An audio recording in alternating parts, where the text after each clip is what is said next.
जी, मैं एडवोकेट अफसर जहान हूँ और ऑल इंडिया मिली काउंसिल के नेशनल लीगल एड्स के डिपार्टमेंट की सेक्रेटरी हूँ।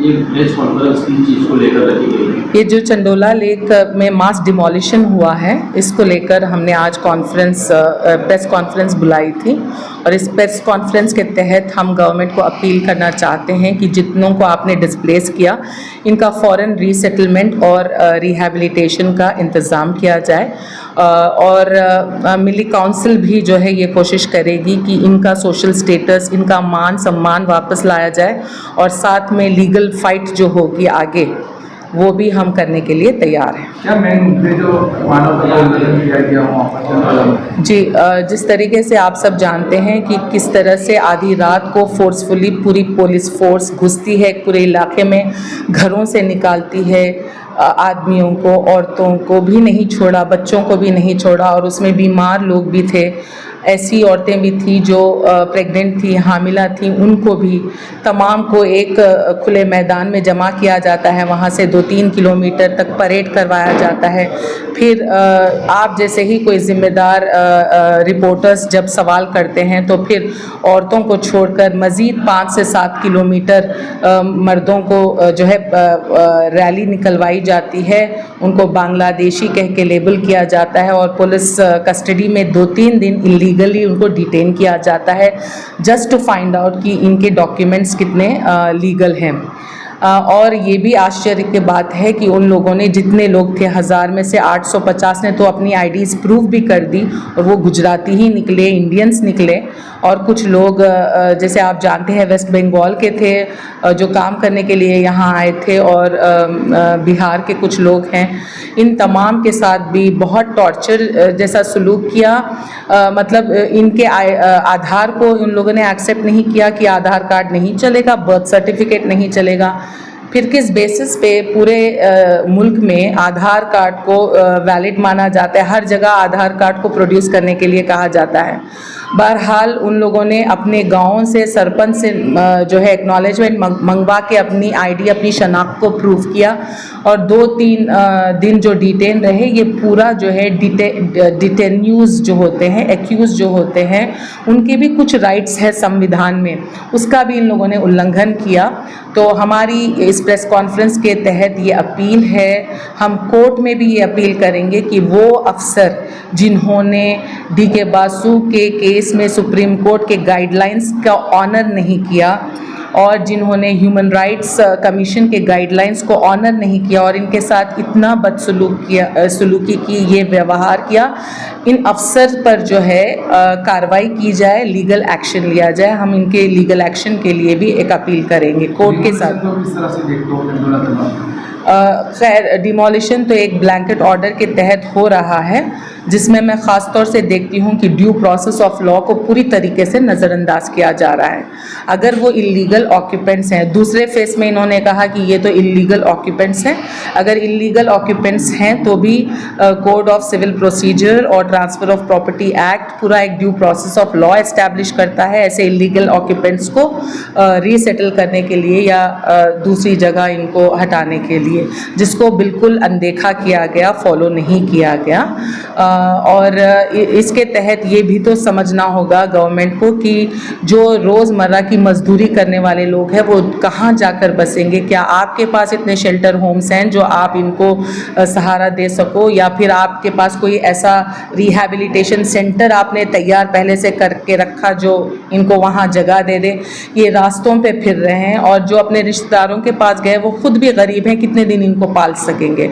तो सरकार को इन तमाम बातों को नज़रअंदाज नहीं करना चाहिए और ऑल इंडिया मिली काउंसिल इस नज़रअंदाजी के लिए, इस लापरवाही के लिए इसकी पुरजोर मुखालिफत करती है और अपील करती है और ख़ुद हम इनके सोशल स्टेटस के लिए भी फ़ाइट करेंगे, लीगल फ़ाइट भी करेंगे, सोशल फ़ाइट भी करेंगे। आपको ऐसा लगता है कि इस सब मामले में मुसलमान जहाँ हैरान है, जो प्रॉपर्टी नहीं है, तो वक़्फ़ को इस मामले में कुछ दखलंदाजी करनी चाहिए और उनकी प्रॉपर्टी में से कुछ उनको हिस्सा दिया जाए, तो घर दिया जाए, ऐसा कुछ होना चाहिए?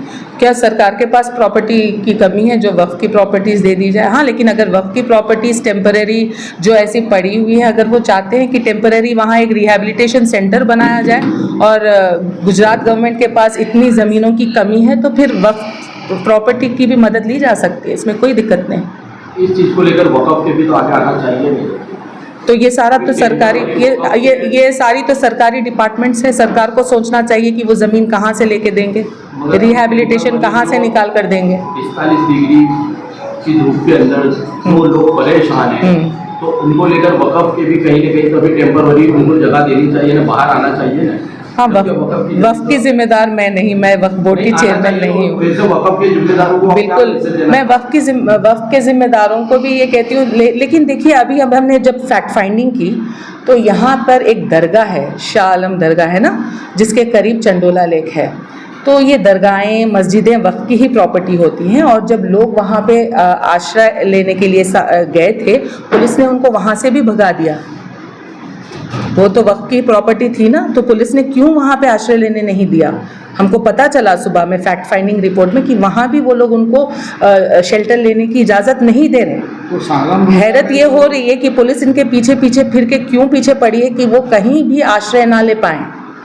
बात वक्फ की ज़मीन पे आश्रय लेना या मस्जिद में लेना, मंदिर में लेने की नहीं है। वक्फ इनका, ये पुलिस अथॉरिटीज़ इनका पीछा क्यों कर रही है? इनको खाना देने की, सहायता देने के लिए जब कुछ लोग गए थे तो उन्होंने खाना देने से मना कर दिया, डरा धमका कर भगा दिया उन NGOs को। क्या चाहती है ये पुलिस? यानी थक हार के ये लोग कहीं और पलायन कर दें क्या? आपका नाम? मैं मुफ्ती रिजवान तारापुरी, प्रमुख ऑल इंडिया मिली काउंसिल गुजरात यूनिट। आज जो प्रेस कॉन्फ्रेंस की इस बारे में की, आज की जो प्रेस कॉन्फ्रेंस थी, जो हमारे इस शहर के अंदर डेमोलिशन ड्राइव जो है पिछले कई दिनों से चल रहा है, और उसके पस मंज़र के अंदर जो हज़ारों मानवता का संकट खड़ा हुआ है, उसके अंदर तमाम समुदाय के लोग हैं, हिंदू मुसलमान सब लोग हैं। तो वो सरकार तक, जो सरकार जो शायद मानवता भूल गई है, इंसानियत भूल गई है, उनके दिलों से रहम और इंसानियत निकल चुकी है, उनको हमारी आवाज़ पहुंचाने के लिए और हमने आज जो है प्रेस कॉन्फ्रेंस कायम की, और उसके अंदर जो हमने स्थल के ऊपर जो विज़िट की थी और जो उसकी सूरत हाल हमने मीडिया कर्मियों के सामने रखने की कोशिश की है। और इसमें कुछ कहीं ना कहीं मानव अधिकारों का उल्लंघन हुआ है, मानव अधिकारों का, तो उसके बारे में आप क्या कहेंगे और क्या आगे कार्रवाई करने में आएगी आपके? बिल्कुल, हम इस सिलसिले के अंदर जो है सुप्रीम कोर्ट की इस सिलसिले में भी गाइडलाइंस है जो परेड कराई गई है बार बार, और ऐसा महसूस होता है कि जो सरकारी अधिकारी हैं वो सुप्रीम कोर्ट के ऑर्डरों की भी जो है वो पैरवी कर रहे हैं, उसकी खिलाफ वर्जी कर रहे हैं। तो हम इसकी आवाज़ को आगे तक पहुंचाएंगे, और हम सबसे पहले हमारी सरकार को ये कहेंगे कि गुजरात के अंदर जो है सब लोग सुखी के साथ जब ज़िंदगी गुजार रहे हैं, तो ऐसा संकट खड़ा करने की क्यों कोशिश की गई? क्या ज़रूरत थी? अगर डेवलपमेंट के नाम पर अगर ये तमाम की तमाम चीज़ें सरकारी जगह थी तो ठीक है, सरकार का अपना एक राइट्स होता है, कानून होता है, लेकिन इससे पहले इनका मुतबादिल रिहाइश के लिए और उनकी क़याम के लिए इंतज़ाम करना चाहिए। सरकार ने ये भी नहीं सोचा कि ये लोग कहाँ नमाज़ पढ़ेंगे। सरकार ने ये भी नहीं सोचा कि इन बच्चों को 10 दिन के बाद जो स्कूलें शुरू हो रही तो अपनी स्कूल का एजुकेशन किस तरह स्टार्ट करेंगे। इन तमाम चीज़ों को नज़रअंदाज करके सरकार ने ये फ़ैसला किया है, और जो है डेमोलिशन कर रहे हैं, ये बहुत बड़ा जो है ताज्जुब खेज़ बात है। हम उसको सरकार से इस सिलसिले में जो है अपील कर रहे हैं कि इनके लिए फ़ौरन जो है अच्छा इंतज़ाम करें। आपको लगता है कि इस सब मामले में वक्फ बोर्ड को कहीं ना कहीं आगे आना चाहिए? देखिए, वक्फ बोर्ड भी एक सरकार का हिस्सा है। वक्फ बोर्ड भी सरकार का जो है एक हिस्सा है, वो इसका एक निगम है वो। तो जब वक्फ बोर्ड के जब एक्ट लाया जा रहा है और उस सिलसिले में बहस चल रही है, तो उसके अंदर सबसे बुनियादी तौर पर ये कहा जा रहा है कि इसके अंदर मुसलमानों को कोई फ़ायदा नहीं हुआ है और मुसलमान का कोई हित इसके अंदर नहीं है। तो मैं ऐसा सूरत हाल में ये कह रहा हूँ कि भाई वक्फ बोर्ड और सरकार ख़ुद जो है, हम कोई एतराज़ नहीं करेंगे अगर गैर लोग, अगर उसके ऊपर दूसरे लोग, अगर बिल्डर और दूसरी लॉबी उसके ऊपर कब्ज़ा करती है वक्फ की ज़मीनों के ऊपर, तो सरकार ऐसी जगह के ऊपर अगर मुस्लिम लोगों को अगर देती है और इस तरह गरीब और लोगों, निसहाय लोगों को अगर सरकार ज़मीनें देती हैं, तो मैं ऐसे समझता हूँ कि किसी को कोई एतराज़ नहीं होगा। जो भी उनके कानूनी लीगल फॉलो करने हैं उसको पूरा करें, वरना सरकार वक्फ की जो ज़मीनें हैं उस ज़मीनों के ऊपर जो है बसाया जा सकता है उनको।